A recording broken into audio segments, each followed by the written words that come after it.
Have you ever wondered why bad things happen to good people?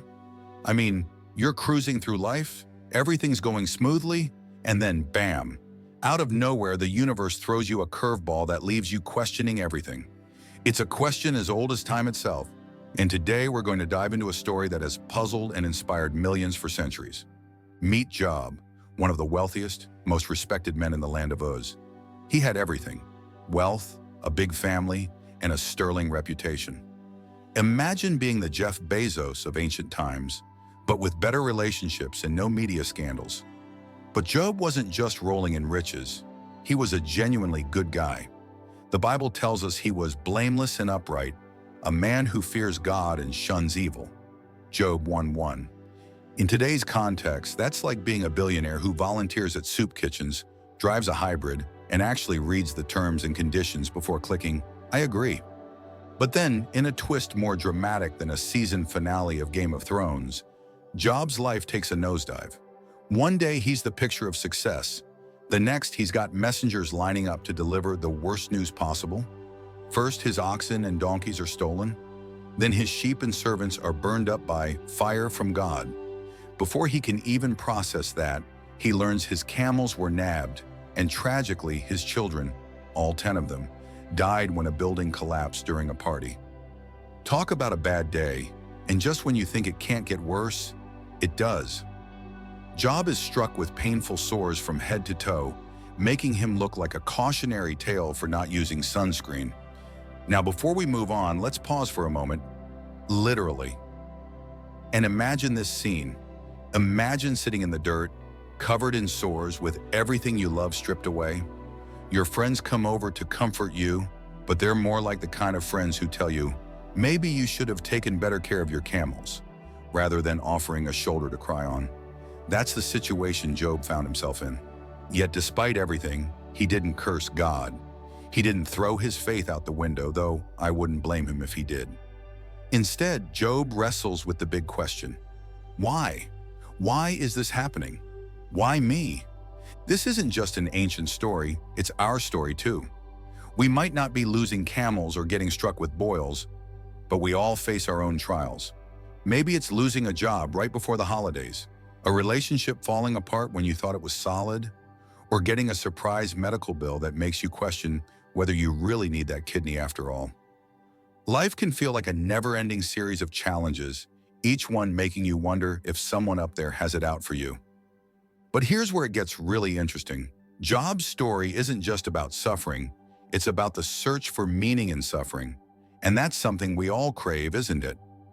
We want to know that our pain isn't pointless, that there's some grand plan behind the chaos. But sometimes the answers aren't what we expect, or when we expect them. Take, for instance, the way we deal with everyday annoyances. Remember that time you lost your Wi-Fi right before a big presentation? I bet you were ready to throw your laptop out the window and move to a cabin in the woods. Or when your car broke down in the middle of nowhere, and you were stuck waiting for a tow truck that took forever to arrive. In those moments, it's easy to feel like the universe is against you, just like Job must have felt when everything fell apart. Yet in the midst of his pain, Job never stopped questioning, never stopped seeking. He wanted answers, and he wasn't afraid to demand them from God. And you know what? God answered. Not with an explanation, but with a reminder of the vastness of the universe and Job's small place in it. It's like when you're freaking out about a bad day, and then you watch a documentary about space and realize how tiny Earth is compared to the rest of the cosmos. Suddenly, your problems don't seem quite so big. But let's not get ahead of ourselves. Job's journey to understanding is long and filled with questions we'll explore in the sections to come. For now, let's sit with the reality of his suffering and how, despite everything, he kept the faith. It's a tough pill to swallow, but sometimes life's most profound lessons come not from the easy days, but from the ones that test us to our core. And speaking of tough lessons, let's not forget Job's wife's famous line, "Curse God and die." Job 2:9. Talk about tough love. But even in this harsh moment, there's a truth to be found. When we're at our lowest, it's easy to let despair guide our actions. It's easy to throw in the towel, to give up on the idea that there's any good left in the world. Yet Job, stubbornly perhaps, clings to his faith, even when it doesn't make sense to do so. This is where we start to see the relevance of Job's story today.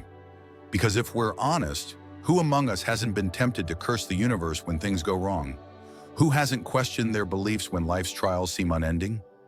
The beauty of Job's story isn't just in his suffering, it's in his perseverance, his refusal to let his circumstances dictate his faith. And now, as we continue on this journey together, think about your own life. When have you felt like Job, sitting in the ashes, wondering why it all went wrong? And more importantly, how did you find the strength to keep going? Because, my friend, that's where the real story begins. As we move forward, we'll delve deeper into why suffering exists, how Job's trials are mirrored in our own lives, and what we can learn from his unshakable faith. But for now, take a moment to reflect on the resilience it takes to face life's challenges head-on, to stay grounded when everything around you is falling apart. And maybe, just maybe, consider that the trials you face today are not the end of your story, but the beginning of something much, much greater. So we've walked with Job through the ashes of his life, feeling the weight of his losses and marveling at his resilience. But let's bring this closer to home, shall we? Because while none of us may have lost 10 children and our entire livelihood in a single day, suffering isn't exactly a stranger to any of us. In fact, if you're human, and I'm assuming you are, then you've got your own scars, your own battles that have left you questioning everything. Let's talk about that. Suffering in today's world is a bit like a buffet. You never know what dish you'll end up with, but it's rarely something you'd willingly choose. Financial crises, health scares, relationship meltdowns. These are just some of the delicacies life likes to serve up when we're already full on stress. And just when you think you've had your fill, life goes, wait, there's more. How about a side of unexpected job loss or a sprinkle of existential dread? Take financial crises, for example. They have a way of sneaking up on you like that one relative who always forgets their wallet at dinner. One minute, you're feeling pretty secure, maybe even planning a nice vacation. And the next, your car breaks down, your kid needs braces, and suddenly you're Googling how to live without a functioning bank account. It's like Job losing all his wealth, but instead of camels and sheep, it's your credit score and savings account that are getting wiped out. And just like Job, you're left wondering, why me? Or more specifically, why now, of all times? Health issues are another prime candidate in the suffering Olympics. Now, Job had boils, which is pretty awful no matter how you slice it. But today, it might be a chronic illness that upends your life. One day you're running marathons and the next you're struggling to get out of bed. And the worst part, it's not just the physical pain, it's the way it changes how you see yourself. You go from being strong and independent to feeling like a burden, and that can mess with your mind more than anything else. The parallels to Job's suffering are striking, aren't they? When your body betrays you, it's easy to start questioning everything, even the things you once held sacred. And then there are relationship problems. Oh boy, where do we even start? Whether it's a breakup, a falling out with a friend, or family drama that makes you consider moving to a deserted island, relationship issues can feel like your own personal job moment. You invest time, love, and energy into someone, and then suddenly it's gone, ripped away like Job's family in one fell swoop. And much like Job, you're left to pick up the pieces and figure out how to move forward when everything feels broken. So here's a question for you. What's the biggest challenge you faced this year? Take a moment to think about it. Maybe it's something you've been dealing with for a while, or maybe it's a new hurdle life threw at you when you least expected it. Whatever it is, I'm willing to bet it's caused you to ask some of the same questions Job did. Questions like, why is this happening to me? And what did I do to deserve this? If you've ever felt like the universe is testing you, you're not alone, and you're definitely in good company. But here's the kicker. While our trials may look different from Job's, the emotional and spiritual toll they take is eerily similar. Just like Job, we find ourselves grappling with the whys and what nows of our suffering. And just like Job, we sometimes feel like we're shouting into the void, hoping for an answer that may never come. Let's lighten it up for a second. Have you ever had one of those days where everything seems to go wrong? Maybe you spilled coffee on your shirt 5 minutes before a big meeting, got stuck in traffic, and then, to top it all off, realized you left your wallet at home. In the grand scheme of things, these are minor inconveniences, right? But in the moment, they can feel like the universe is conspiring against you.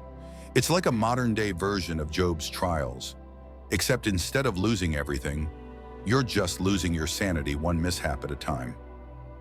And honestly, who hasn't been there? Now let's not forget the importance of humor in the face of adversity. Sure, life can be tough, but sometimes the best way to deal with it is to find the humor in the situation. Like that time I decided to take up running to clear my mind, only to trip over my own feet within the first block. Or when I tried to impress someone by cooking a fancy dinner and ended up setting off the smoke alarm instead.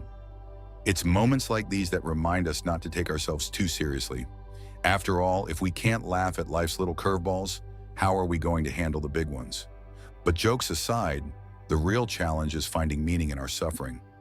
When Job lost everything, he didn't just sit in the ashes feeling sorry for himself. Okay, maybe he did a little, but who wouldn't?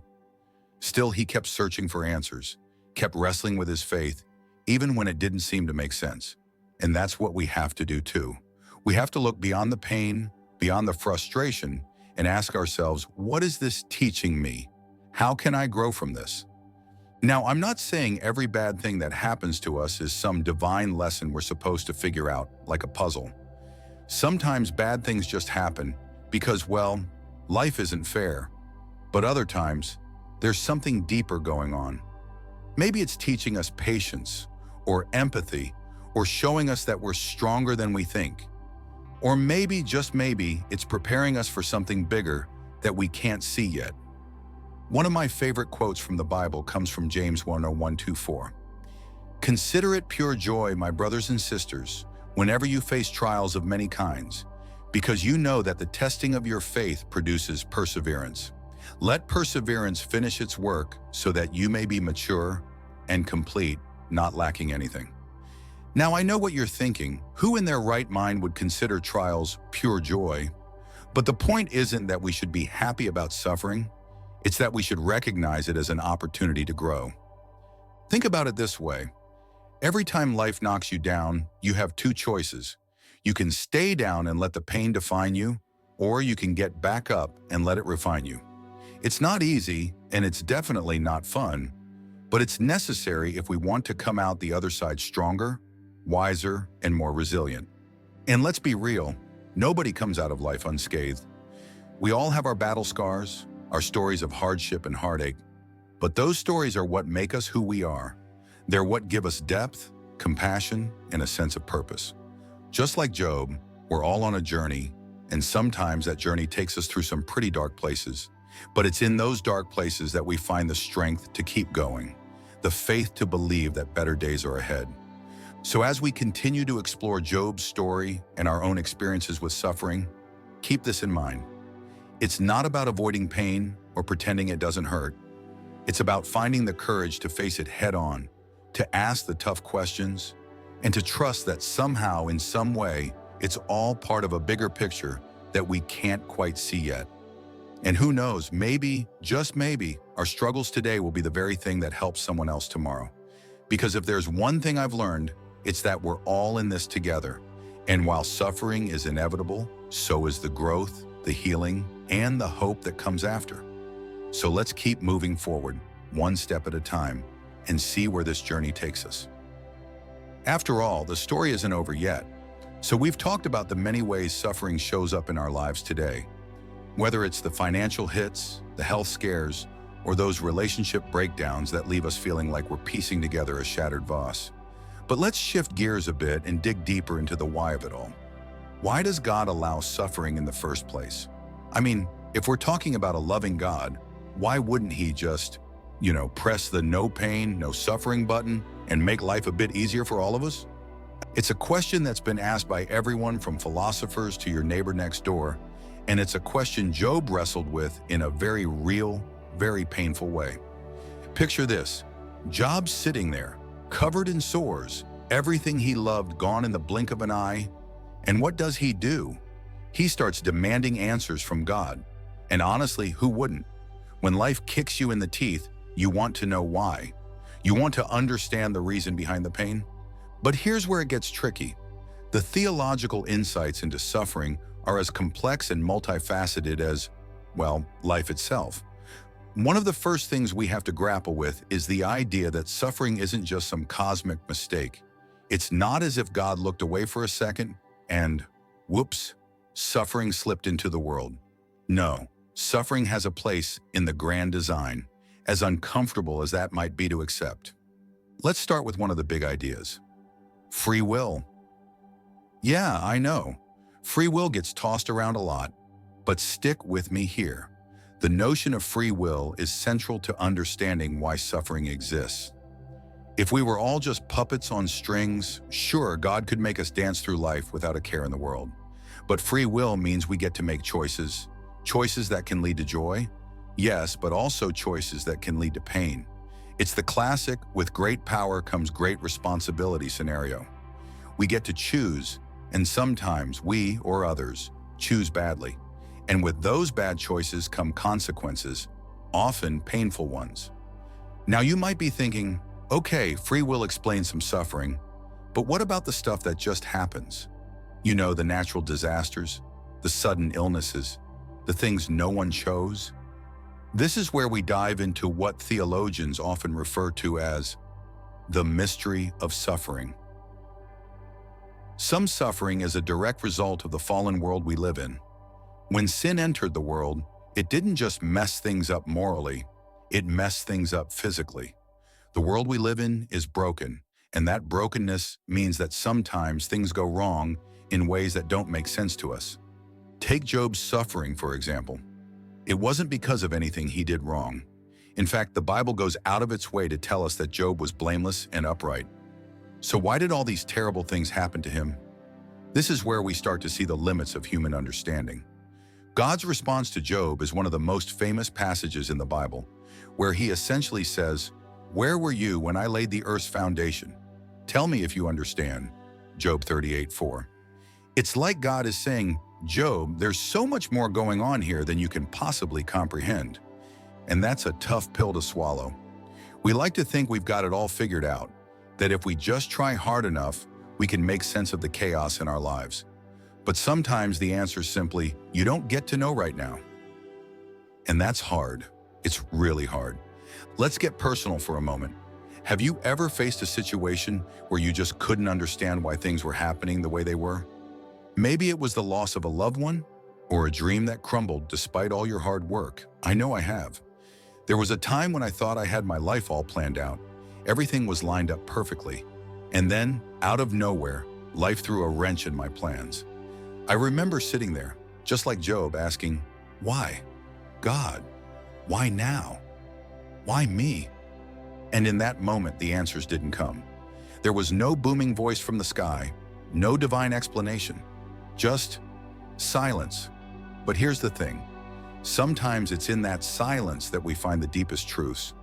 The truth that maybe, just maybe, it's not about understanding why, but about trusting that there's a reason, even if we can't see it yet. And trust me, I know that sounds a bit like telling someone to hang in there when they're hanging by a thread, but there's more to it. This is where faith comes into play. Not blind faith, but faith that is tested and refined through the very suffering we wish we could avoid. Romans 5:3-5 says it beautifully. Not only that, but we rejoice in our sufferings, knowing that suffering produces endurance, and endurance produces character, and character produces hope, and hope does not put us to shame. It's like suffering is the forge where our faith is strengthened, where our trust in God is tempered by fire. And let's talk about hope for a second, because if there's one thing that suffering can do, it's strip away all the superficial stuff we thought we needed and reveal what's really important. When everything else is gone, hope is what we cling to. Hope that there's more to the story, that the chapter we're in right now isn't the end.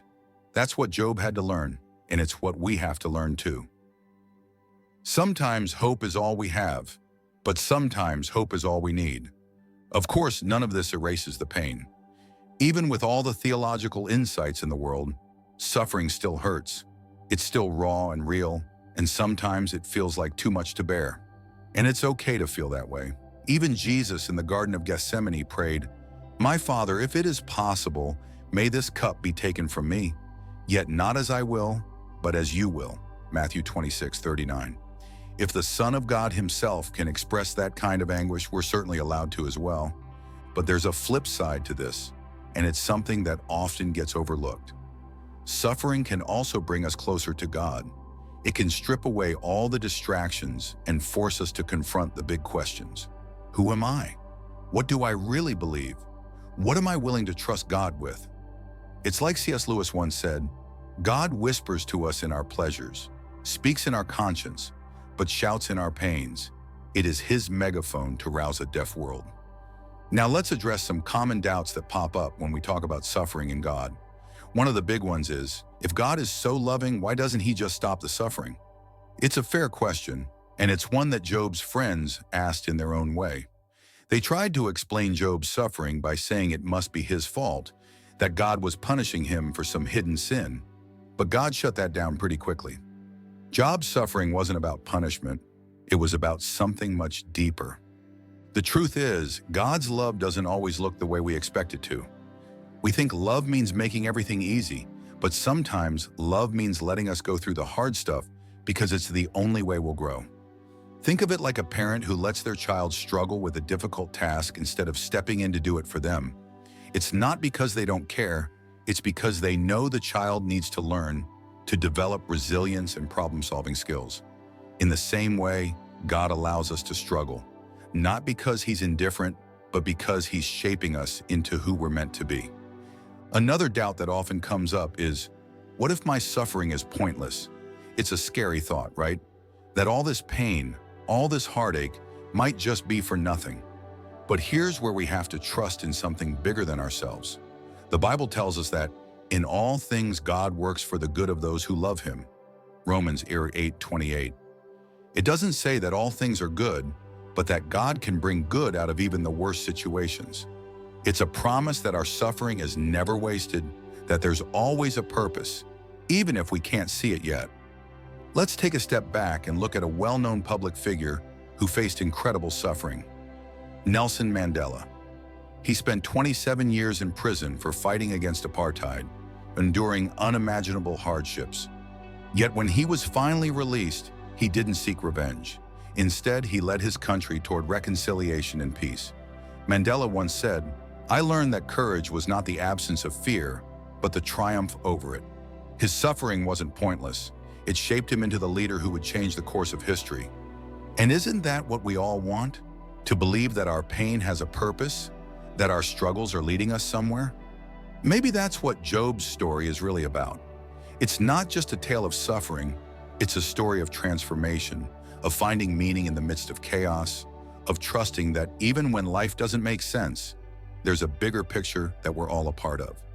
So as we continue this journey through Job's trials and our own, let's hold on to that hope. Let's believe that our suffering isn't in vain, that it's part of something greater than we can imagine. Because in the end, it's not just about enduring the pain, it's about finding the purpose in it. And that, my friends, is where true faith begins. We're not just survivors, we're overcomers. And the best part of the story is still to come. So we've talked about the deep, often mysterious reasons why suffering exists and how it shapes us in ways we don't always understand. But now let's turn our attention to one of the more curious aspects of Job's story, his friends. You know the ones I'm talking about. They show up when everything falls apart, and while they mean well, sometimes their support makes you want to scream into a pillow. Job had 3 of these friends, Eliphaz, Bildad, and Zophar. When they first arrived, they did something really profound.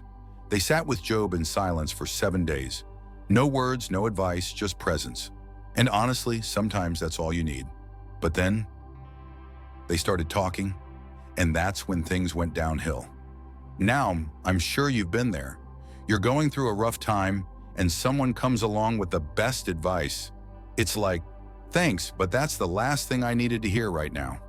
Maybe you lost your job and someone says, just think positive.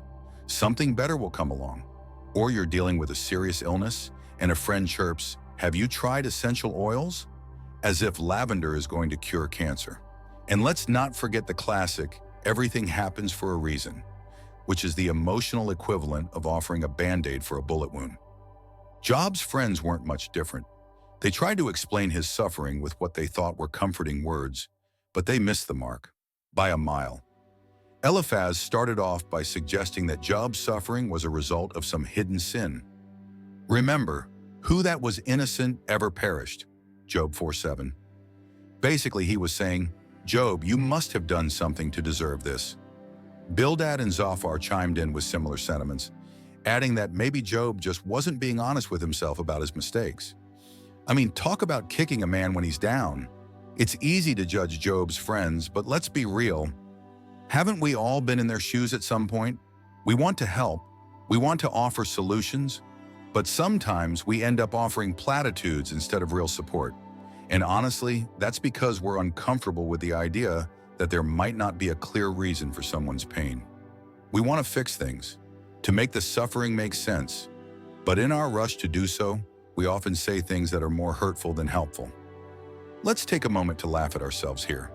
Have you ever given someone advice that, in hindsight, was totally off the mark?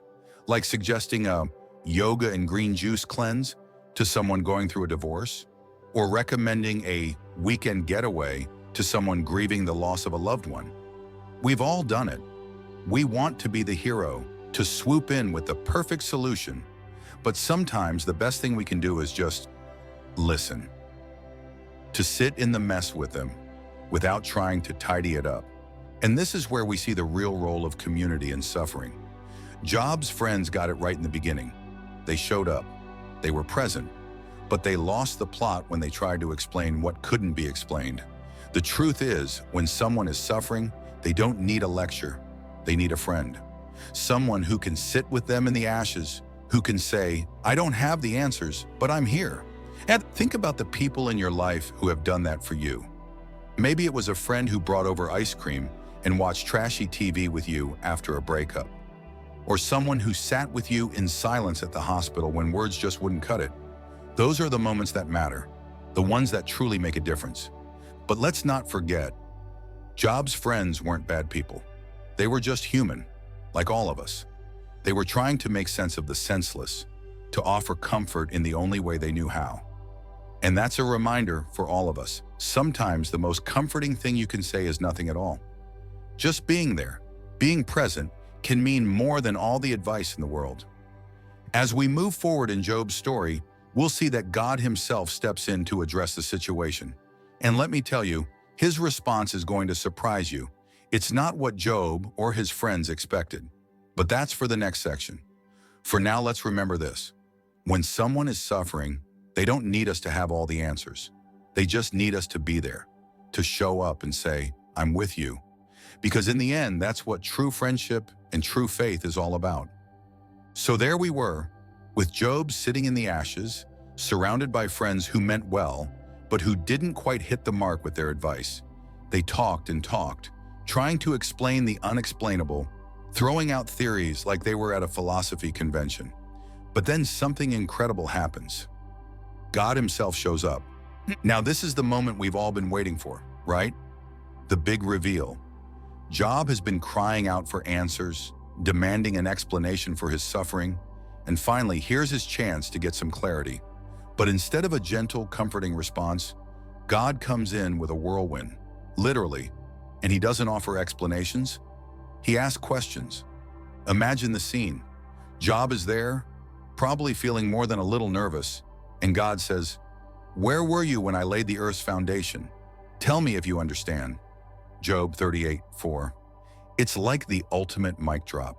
God starts asking Job questions about the creation of the world, the control of the seas, the stars in the sky, things so far beyond human comprehension that it's almost laughable. And Job, who's been so vocal up to this point, is suddenly very, very quiet. Now, if you were expecting a comforting, warm and fuzzy answer from God, this might seem a bit harsh, but there's a deeper point here. God isn't being cruel. He's reminding Job and us of the vastness of his wisdom, of the complexity of the universe that we can't even begin to understand. It's like trying to explain quantum physics to a toddler. There's just no way we can grasp the full picture. And this is where the tension really ramps up. Because let's be honest, we all want answers. When we're in the middle of our own suffering, We're not interested in abstract concepts or the mysteries of the cosmos. We want to know why. Why did this happen? Why me? And yet sometimes we don't get the answers we're looking for. Instead, we get a glimpse of something bigger, something beyond our current understanding. Let me ask you this. Have you ever had a moment in your life where you didn't understand what was happening until much later? Maybe it was a breakup that seemed like the end of the world at the time, but it led to you meeting someone even better. Or a job loss that felt like a disaster, only to push you toward a career you never would have considered otherwise. In those moments, it's like the pieces of the puzzle are scattered all over the place, and it's only when you look back that you see how they fit together. That's what God is showing Job here. He's saying, trust me, there's more to this than you can see right now. And as frustrating as that can be, it's also kind of freeing. Because if we can accept that we don't have to have all the answers, we can start to let go of the need to control everything and instead lean into trust. But let's not sugarcoat it. This isn't easy. It's hard to trust when everything around you is falling apart, when the world seems to be crumbling beneath your feet. That's the struggle between faith and doubt, the push and pull that makes us human. And Job had every reason to give in to doubt, but in the end, he didn't. He held on, even when it didn't make sense. And that's where we find the climax of his story. You see, God's response isn't about giving Job the answers he wants. It's about showing him that there's a bigger picture, one that Job can't fully understand. And that's something we all have to grapple with. In our own lives, when we're faced with suffering, we might not get the clear-cut answers we're hoping for. Instead, we might get questions that challenge us, that stretch our understanding, that push us to see beyond our immediate circumstances. And here's where it all comes together. The struggle, the pain, the questions that go unanswered. They're not signs that God has abandoned us. Far from it. They're an invitation to trust, to step into the unknown with faith, believing that even when we can't see the whole picture, God can. And so where does that leave us? It leaves us with a choice. We can choose to cling to our need for answers, to demand explanations that might never come, or we can choose to trust, to believe that there's a purpose behind the pain, even if it's one we can't see right now. As we move forward, keep this in mind. Job's story isn't just about suffering. It's about faith in the face of the unknown, about holding on when everything in you wants to let go. And it's about understanding that sometimes the answers we're looking for aren't the ones we need. Sometimes the real answer is simply trust. So after everything Job went through, the loss, the suffering, the endless questioning, there comes a moment of restoration. Now this is the part of the story where you might expect the clouds to part, the sun to shine, and a choir of angels to start singing, Hallelujah! And in a way, that's kind of what happens. But let's be clear about something. Job's restoration wasn't just about getting back what he lost. It was about something much deeper, something that goes beyond material wealth and earthly comfort. Let's rewind a bit. By the end of Job's story, we're told that the Lord restored his fortunes and gave him twice as much as he had before. Job 42:10. That's right, double. He got back more livestock, more wealth, more children. It's like winning the lottery after your house burns down. But here's the thing. The real restoration for Job wasn't in the stuff he got back. It was in the spiritual growth he gained through his trials. You see, Job came out of his suffering with a new understanding of God, a deeper faith, and a profound sense of humility. He realized that while he might never fully understand why he suffered, he could trust that God was with him through it all. And that's a lesson that no amount of wealth or comfort could ever teach. It's like that moment when you finally realize that life isn't about what you have, but about who you are becoming. Let's talk about hope for a minute, because if there's one thing Job's story teaches us, it's that hope is the anchor that keeps us grounded when the storms of life are raging. Hope is what gets us through the darkest nights, the most painful losses, the times when we feel like we can't take another step. And hope, my friends, is powerful. In our modern context, hope might not look like getting back double what we lost. It might not come in the form of a sudden windfall or a miraculous recovery. Sometimes hope is quieter, subtler. It's the friend who shows up with a cup of coffee and a listening ear when you're going through a tough time. It's the moment of peace you find in the middle of chaos, the strength you didn't know you had until you had no other choice but to use it. Now, let me share a story with you. It's about a man named Viktor Frankl, a psychiatrist who survived the horrors of the Holocaust. He lost everything: his family, his career, his freedom. But what he didn't lose was hope. In his book, Man's Search for Meaning, Frankl talks about how even in the darkest, most inhumane conditions, he found meaning in his suffering. He realized that while he couldn't control his circumstances, he could control how he responded to them. And that, he believed, was the key to survival. Frankl's hope wasn't based on the idea that things would get better. They might not. Instead, his hope was rooted in the belief that his suffering could have meaning, that it could shape him into someone stronger, wiser, more compassionate. And isn't that what we all want? To believe that our pain isn't pointless, that our struggles are leading us somewhere meaningful. Just like Job, we might not get back exactly what we lost. We might not have our fortunes restored or our health miraculously healed. But that doesn't mean restoration isn't happening. Sometimes the restoration is internal. It's the growth, the wisdom, the strength we gain through our trials. Think about a time when you went through something really tough. Maybe it was a loss, a failure, a setback that knocked you off your feet.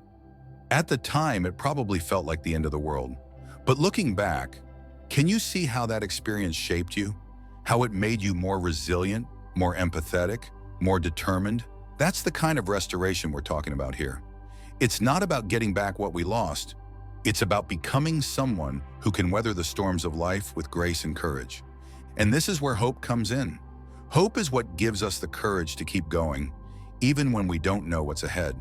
It's what helps us believe that there's light at the end of the tunnel, even when we can't see it yet. And hope in its truest form is never about the guarantee of a happy ending. It's about the belief that no matter what happens, we will find a way to move forward, to grow, to heal.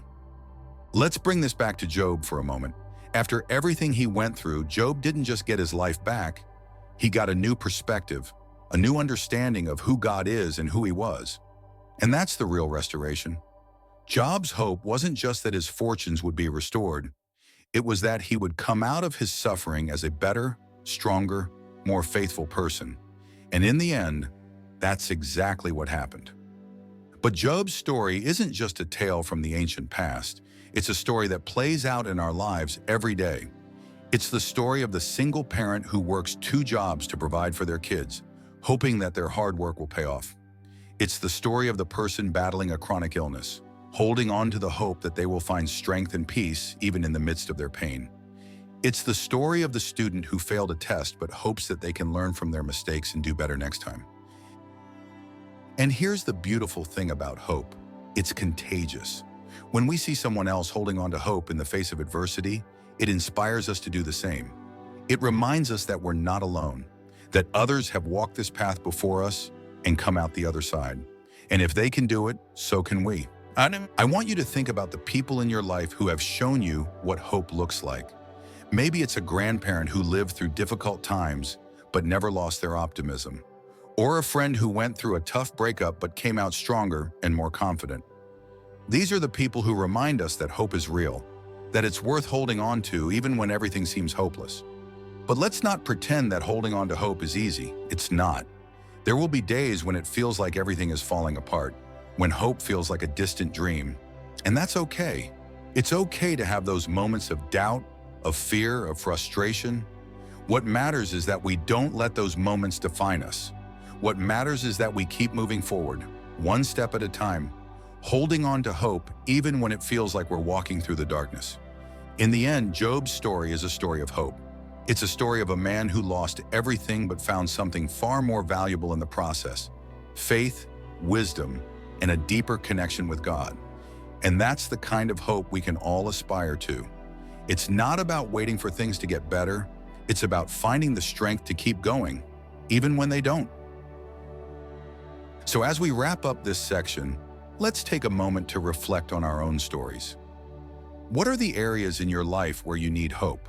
Where do you need to believe that restoration is possible, even if it doesn't look the way you expected? And most importantly, how can you hold on to hope in the midst of whatever challenges you're facing right now? Remember, hope isn't about having all the answers. It's about trusting that there's a bigger picture, that there's a purpose behind the pain, and it's about believing that no matter what happens, you will find a way to move forward, to grow, to heal. Just like Job, you have the strength to face whatever comes your way, and that, my friend, is the power of hope. So we've journeyed through the highs and lows of Job's story together, from the depths of his suffering to the heights of his restoration. Along the way, we've seen that Job's story isn't just a tale of one man's trials, it's a timeless lesson for all of us. Now, as we start to wrap things up, let's take a step back and reflect on the key lessons Job's story has to offer for us today. First off, there's the lesson of faith in the face of suffering. Job's story is the ultimate example of holding on to faith when everything around you is crumbling. I mean, this guy lost everything: his wealth, his health, his family, and still, he didn't curse God. Sure, he questioned, he doubted, he demanded answers, but he never let go of his faith. And that's something we can all take to heart. Because let's be honest, life has a way of throwing curveballs that can shake us to our core.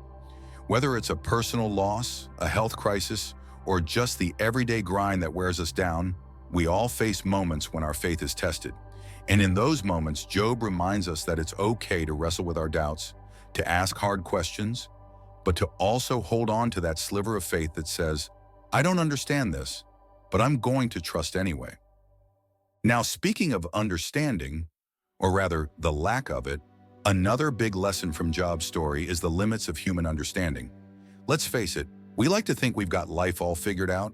We've got Google, we've got science, we've got experts on everything from nutrition to neuroscience. But when it comes to the big questions, the why is this happening in questions, sometimes there just isn't an answer that satisfies.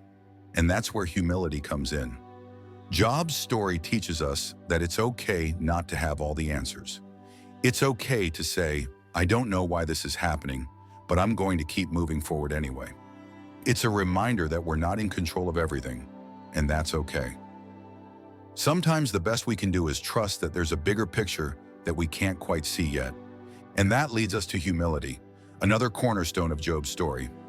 If there's one thing Job learned, it's that humility is essential in our relationship with God. After all, when God finally responded to Job, he didn't give him a step-by-step explanation of why he suffered. Instead, he reminded Job of the vastness of his creation, the complexity of his plans, and the smallness of human understanding in the grand scheme of things. And that's a humbling thought, isn't it? To realize that we're just a tiny part of a much larger story, one that's been unfolding since the beginning of time. But instead of making us feel insignificant, this humility should bring us peace. It's a relief, really, to know that we don't have to carry the weight of the world on our shoulders. We can let go, knowing that God is in control. So how do we take these lessons and apply them to our daily lives? How do we live out the faith, humility, and acceptance of our limits that Job's story teaches? Well, for starters, we can lean into prayer. Prayer is our way of staying connected to God, of pouring out our hearts, our fears, our frustrations, and our hopes. It's our way of saying, I may not understand everything, but I trust you. And here's a little secret about prayer. It doesn't have to be perfect. It doesn't have to be eloquent or long-winded. Sometimes the most powerful prayers are the simplest ones. Help me. Thank you. I trust you. Community is another vital piece of the puzzle. Remember how Job's friends sat with him in silence before they started offering their somewhat misguided advice? That's the kind of support we all need.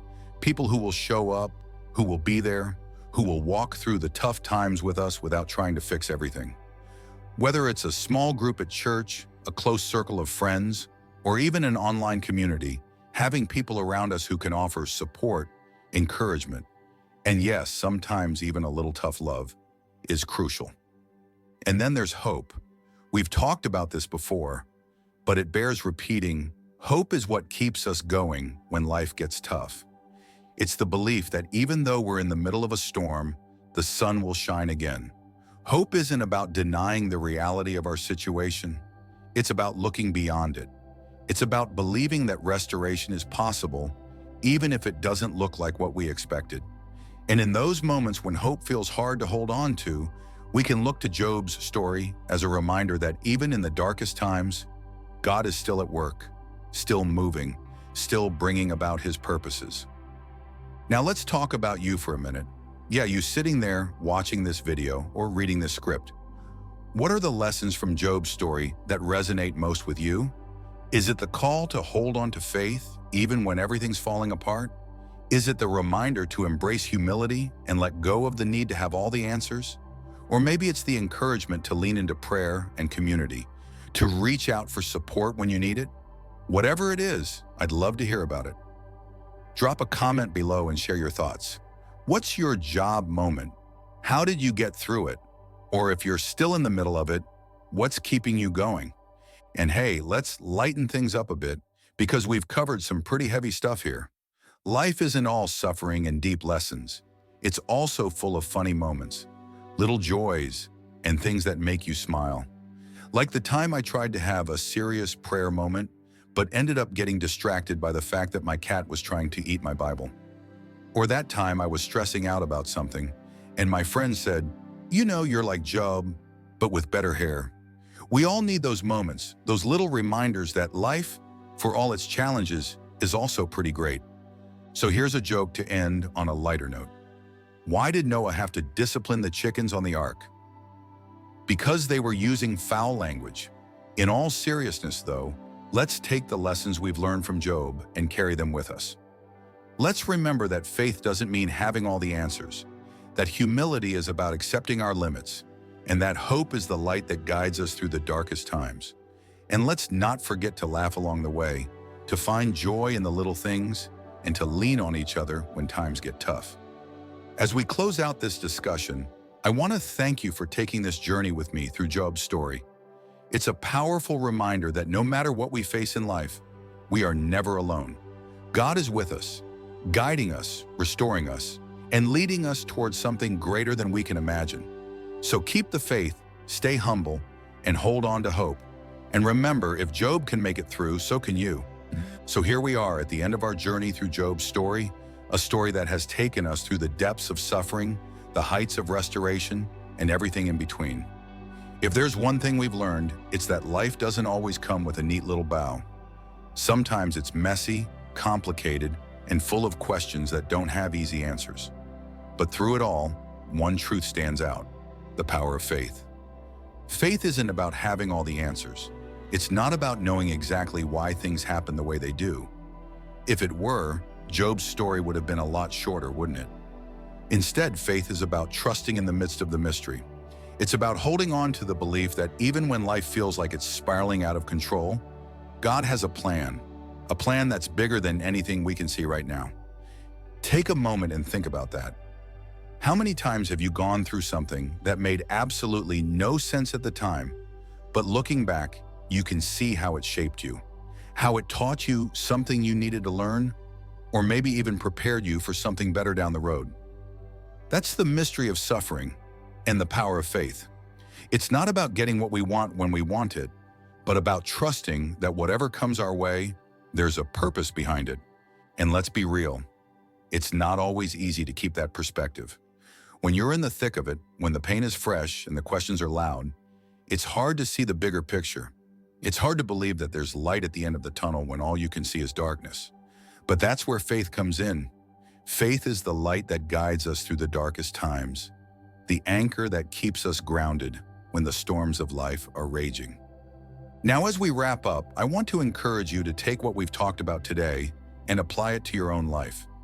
Maybe you're going through a tough time right now. Maybe you're feeling like Job, wondering why all this is happening to you. Or maybe you're on the other side of a storm, looking back and trying to make sense of it all. Wherever you are, remember that you're not alone. You don't have to have all the answers. You just have to keep the faith. Keep moving forward and trust that there's a bigger picture that will come into focus in time. And hey, if this message has resonated with you, if it's given you something to think about or a bit of hope, consider sharing it with someone who might need to hear it. Maybe there's a friend or a family member going through a rough patch, someone who could use a reminder that they're not alone in their struggles. Sharing a message like this isn't just about passing on words. It's about offering support, encouragement, and a little bit of light in someone else's darkness. Of course, if you haven't already, go ahead and hit that like button, subscribe to the channel, and maybe even drop a comment below. Let's keep the conversation going. What part of Job's story speaks to you the most? How have you seen these lessons play out in your own life? Your story might be exactly what someone else needs to hear today. But before we sign off, let's end on a positive note. Because as heavy as this topic can be, life's also full of those moments that make you smile, that remind you not to take everything too seriously. Like that time I thought I lost my car keys, only to find them in the freezer next to the ice cream. Or when I tried to be all fancy and cook a gourmet meal, only to set off the smoke alarm 3 times. Life is full of surprises, some good, some not so good, but they all add up to this crazy, wonderful journey we're on. So here's one last joke to send you off with a smile. Why did the man sit on the Bible? Because he wanted to be on the right page. In all seriousness, thank you for joining me on this journey through Job's story. It's been a deep dive into some tough topics, but I hope it's given you a little more perspective, a little more hope, and a whole lot of faith. Remember, whatever you're going through, you're not alone. Keep trusting, keep believing, and keep moving forward. The best is yet to come. That's it, everyone. What do you think of Job's incredible journey through suffering, faith, and ultimate restoration? Which part of his story resonated with you the most? Share your thoughts in the comments section below, and let us know if there's another biblical tale or life lesson you'd like to explore next. Don't forget to subscribe for more powerful stories like this one, and be sure to hit the notification bell so you never miss an update. Whether you're grappling with your own trials or just seeking some inspiration, we're here to journey with you. Until next time, keep the faith, keep holding on to hope, and remember, sometimes the answers we seek come not in explanations, but in the trust that everything will work out in the end.